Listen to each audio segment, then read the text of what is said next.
Muy buenas noches a todos. Sean bienvenidos y bienvenidas. Es un gusto traerlos por acá para descubrir y aprender más sobre el matrimonio en la antigua Roma. Sin más que hablar, empecemos a explicar la definición que le daba Justiniano y Modestino al matrimonio. El matrimonio se llama iustae nuptiae o iustum matrimonium a la unión conyugal monogámica llevada a cabo de conformidad con las reglas del derecho civil romano. En la sociedad romana, debido al interés religioso y político que entrañaba la familia, resultaba de suma importancia la conservación de ésta a través de la institución del matrimonio, cuyo fin primordial era la procreación de hijos.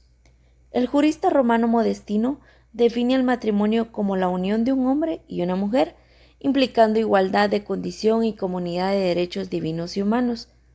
El matrimonio está constituido por dos elementos: uno objetivo, que consiste en la convivencia del hombre y de la mujer, y el otro de carácter subjetivo, que consiste en la intención de los contrayentes de considerarse recíprocamente como marido y mujer, elemento que se llama affectio maritalis.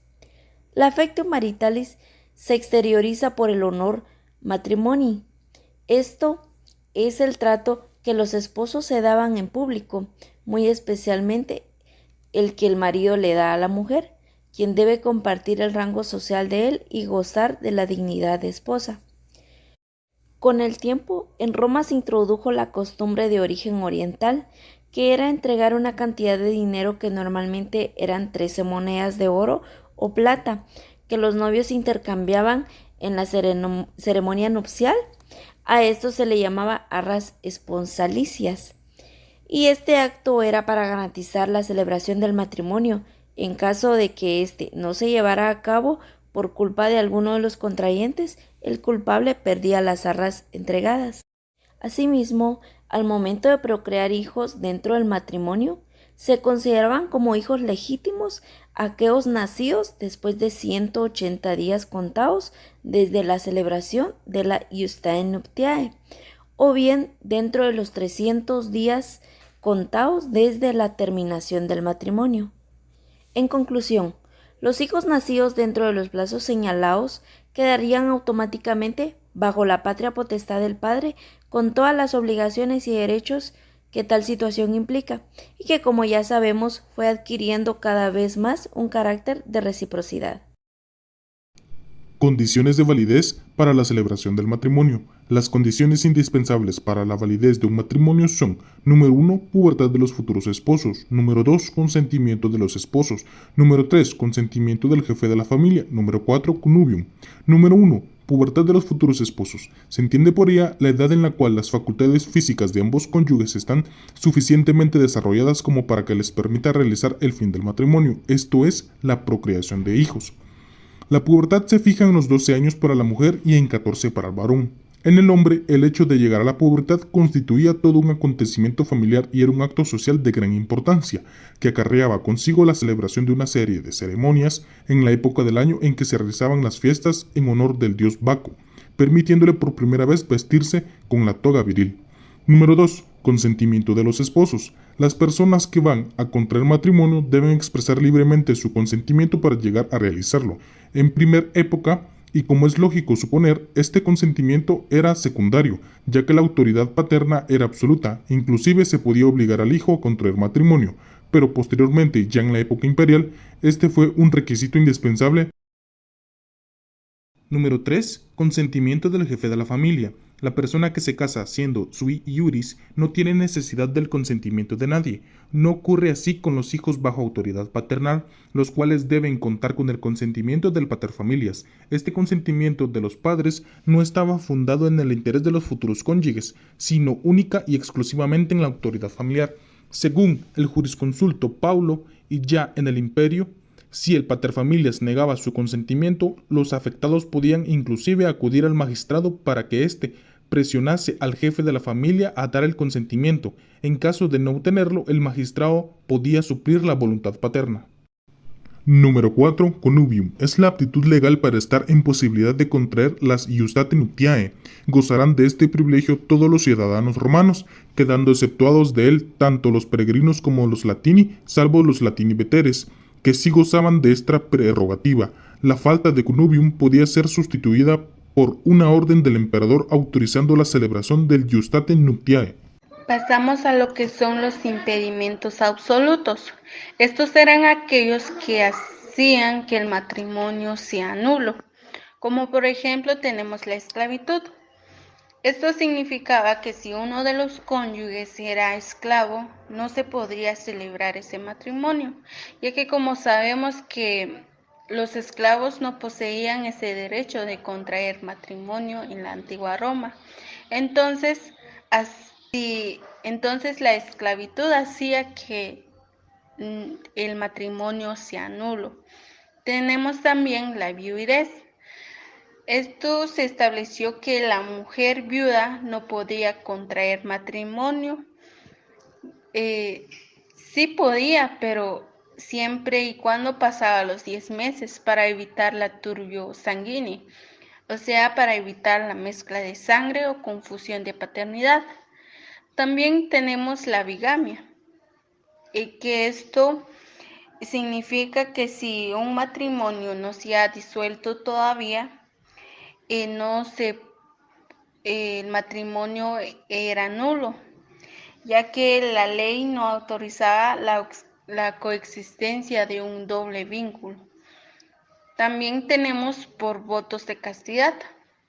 Esto significa que los clérigos, sea sacerdotes, no podían contraer matrimonio.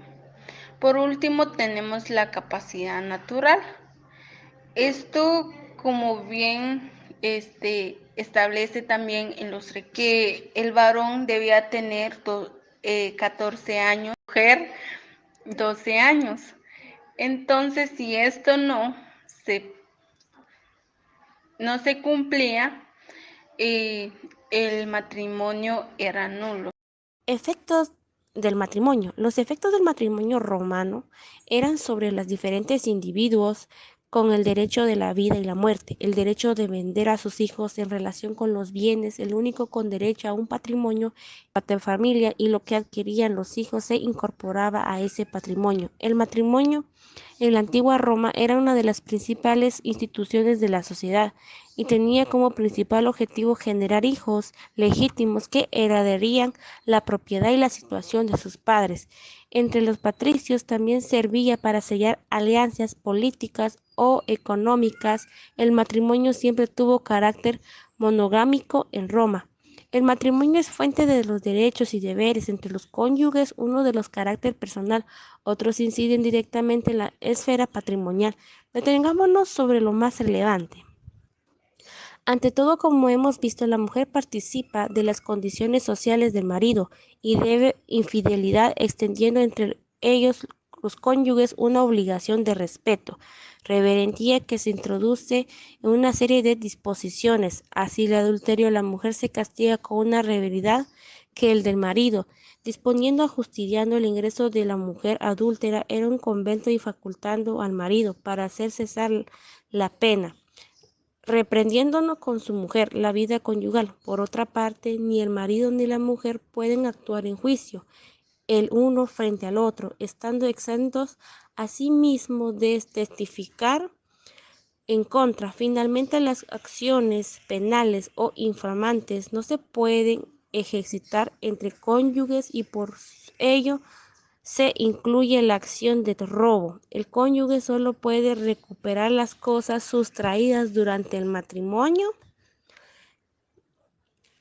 En el orden patrimonial, Ya vimos lo que son el matrimonio, el concepto en sí, cuáles eran los requisitos para poder contraer matrimonio en Roma, y ahora veremos cómo se disolvía o cómo era la disolución del matrimonio en esa época. La disolución del matrimonio en Roma explica que es un proceso legal que pone fin a los derechos y responsabilidades maritales que entre los cónyuges.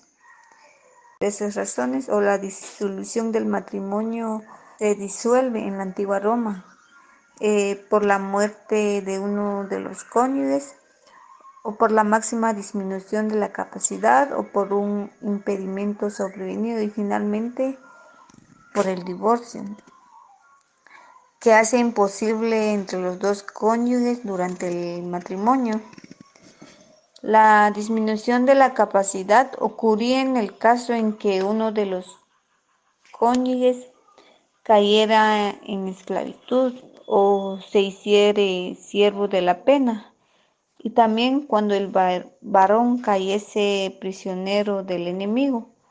Pero en este último caso se prescribía a la mujer que no pasase inconsideradamente a segundo matrimonio, y si lo hacía se entendía como un divorcio, por el cual incurría en determinadas desventajas pertenecientes si hubiese pasado al segundo matrimonio sin esperar durante cierto tiempo noticias de su marido que es prisionero.